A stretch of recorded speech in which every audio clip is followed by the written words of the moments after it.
ఈ గ్రామాన్ని హెబ్బని అని పిలుస్తారు. ఈ గ్రామం ములబాగల్ తాలూకాలో ములబాగల్ నుండి పొంగనూరు రహదారిలో 15 కిలోమీటర్ల దూరంలో, పొంగనూరు నుండి రాజుపల్లి మీదుగా 10 కిలోమీటర్ల దూరంలో ఉంది.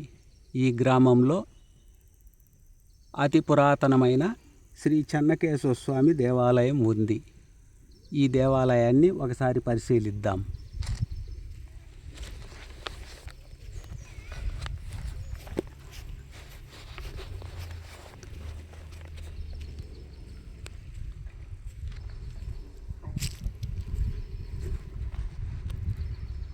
ఈ గ్రామం పురాతన కాలంలో అగ్రహారంగా పిలువబడింది.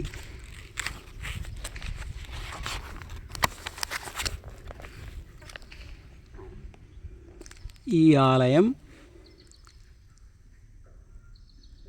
గ్రామానికి ఆగ్నేయ దిశలో ఉండి విశాలంగా ఉండి కొన్ని యుద్ధాలలో శిథిలమైపోగా పునర్నిర్మించినట్టు తెలుస్తోంది. ఈ ఆలయాన్ని ములబాగల్ శాసనం 208 శాసనం ప్రకారం ముమ్మడి చోళ అనే రాజరాజ చోళుడు తన 16వ పరిపాలనా సంవత్సరంలో, అంటే క్రీస్తకం 1000వ సంవత్సరంలో యుద్ధములో దెబ్బతిన్న గ్రామాన్ని, అంటే ఈ గ్రామం ఒక యుద్ధంలో దెబ్బతినగా గ్రామాన్ని, దేవాలయాన్ని పునర్నిర్మించినట్లు శాసనం తెలియజెప్తోంది. ఈ శాసనం ప్రకారం ఈ ఆలయం 300 అడుగుల పొడవు, 200 అడుగుల వెడల్పు కలిగిన విశాలమైన కోట లోపల ఉండేది. పునర్నిర్మాణము తరువాత కొన్ని విగ్రహాలు కూడా ప్రతిష్ఠించబడకపోయినవి. తరువాత కాలంలో ఉన్న పునాదుల పైననే ఆలయాన్ని చిన్నదిగా నిర్మించి పూజాధికములు కొనసాగించారు. ఈ ఆలయంలో ప్రధానమైన దేవుడు చెన్నకేశవ స్వామి.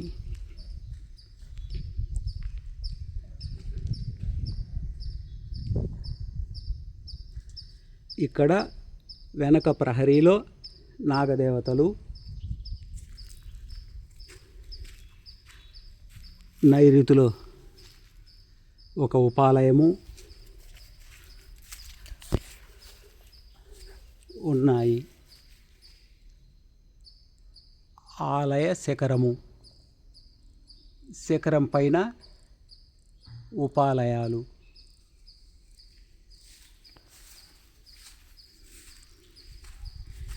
ఈ ఆలయంలో శ్రీభూ సమేతముగా చెన్నకేశవ స్వామి వారు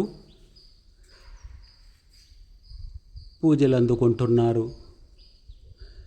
ఈ ఆలయం దేవాదాయ శాఖ పరిధిలో ఉంది.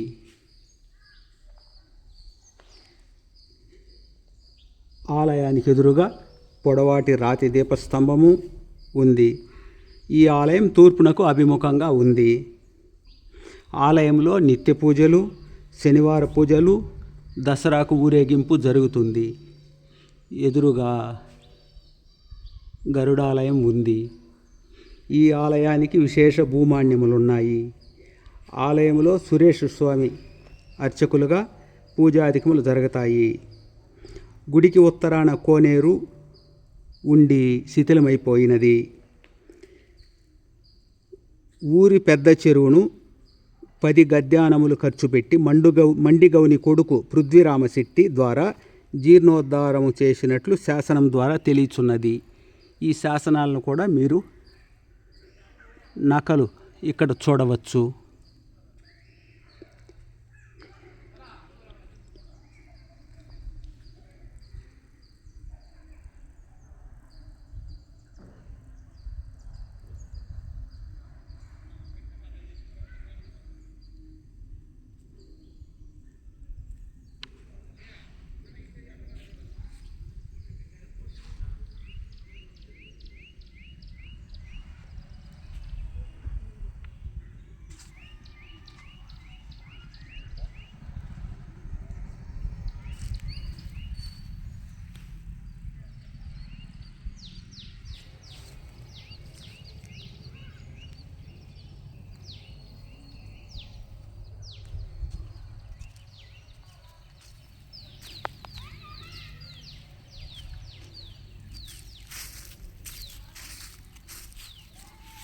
ఈ గ్రామంలో ఇంకా చాలా ఆలయాలు శిథిలమై పునర్నిర్మాణము కాబడినవి.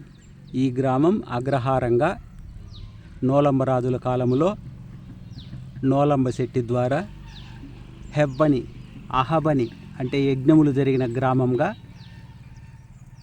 ప్రకటించబడి హెబ్బనిగా నామకరణము చేయబడినది.